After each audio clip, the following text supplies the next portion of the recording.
Israel Iran को अपना सिरदर्द क्यों समझता है, बल्कि इज़राइल ने ईरान को अपना सिरदर्द बना रखा है। ये सब कुछ अमेरिका के इशारे पर हो रहा है, क्योंकि ये लोग नहीं चाहते कि खाड़ी देश में कोई भी एक देश परमाणु संपन्न देश बने, क्योंकि ये सिर्फ ये चाहते हैं कि हम ही शक्तिशाली बने रहें, हम ही ताकतवर और पावरफुल बने रहें और दूसरा कोई और भी देश हमसे आगे टेक्नोलॉजी में न निकल जाए। इसलिए ईरान, अमेरिका और इज़राइल का सिरदर्द इसलिए बना हुआ है और वो अपने आप में सिरदर्द महसूस कर रहे हैं, बल्कि वो सिरदर्द नहीं बना हुआ है। तो ये चाहते हैं, जैसे इन्होंने सद्दाम हुसैन और इराक को ख़त्म किया, उस पर पाबंदी भी लगाई, उसने फॉलो भी की, लेकिन उसके बाद दूसरी पाबंदियाँ लगा दी कि ये अब केमिकल वेपन्स बना रहा है। तो इस तरह से करते करते उसको पूरी तरह से बर्बाद कर दिया। इसी तरह से इन्होंने ईरान पर भी पाबंदी लगाई है और ईरान उसको फॉलो भी कर रहा है, इनकी बातें भी मान रहा है, लेकिन फिर भी ये चाहते हैं कि ईरान किसी भी तरह से कोई भी हथियार ना बना पाए, ना वो कोई मिसाइल बनाए, ना कुछ, बस सिर्फ इनके अंडर काम करे और इनसे डर कर रहे और इनसे दब कर रहे और इनके आगे सिर झुकाता रहे।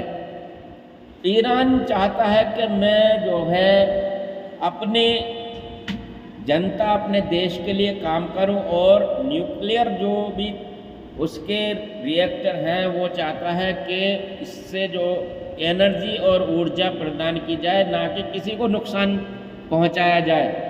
लेकिन इज़राइल और अमेरिका इस बात को नहीं समझ पा रहे हैं और बार बार उस पर दबाव बना रहे हैं कि जो एक NPT है उस पर वो साइन करे और समझौता कर ले कि वो न्यूक्लियर बम नहीं बनाएगा, जबकि ईरान न्यूक्लियर बम नहीं बना रहा है।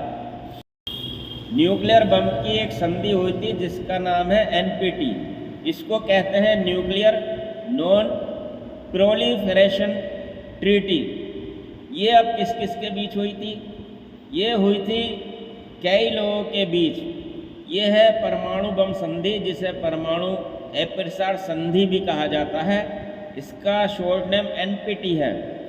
ये एक अंतर्राष्ट्रीय यानी इंटरनेशनल समझौता है जिसका उद्देश्य परमाणु हथियारों के प्रसार यानी उसको बनाना, उसको फैलाने को रोकना है और परमाणु ऊर्जा के शांतिपूर्ण उपयोग को बढ़ावा देना है।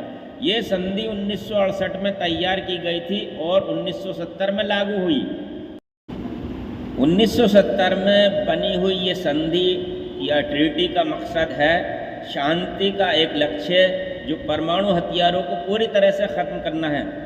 संधि में केवल उन 5 देशों को परमाणु हथियार रखने की अनुमति है जिन्होंने 1 जुलाई 1967 से पहले परमाणु हथियार विकसित और परीक्षण कर लिए थे, जिसमें अमेरिका, रूस, फ्रांस और ब्रिटेन, ये सिर्फ 5 देश शामिल हैं।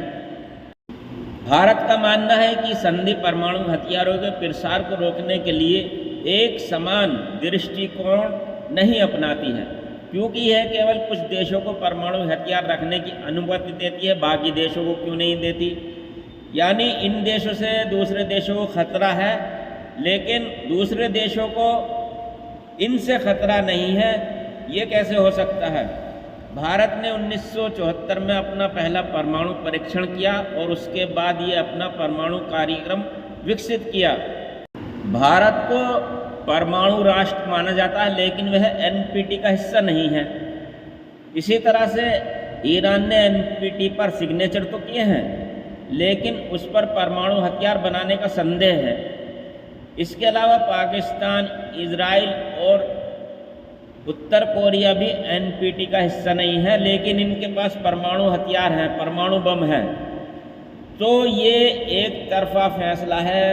अमेरिका दबाव बना रहा है ईरान पर कि वो मेरी बात मान जाए, और ईरान ने बात मानी भी है, लेकिन हर तरह का फैसला पूरी तरह से झुककर नहीं किया जाता है। उसके देश को भी तो आगे को खतरा हो सकता है। ईरान को ये भी खतरा है कि जिस तरह से इन्होंने इराक को बर्बाद किया, फ्यूचर में ये ईरान को भी बर्बाद कर सकते हैं। इसलिए वो अपने अस्तित्व की लड़ाई लड़ने के लिए अपने आप को अपने वजूद को कायम रखने के लिए स्ट्रांग बनना चाहता है।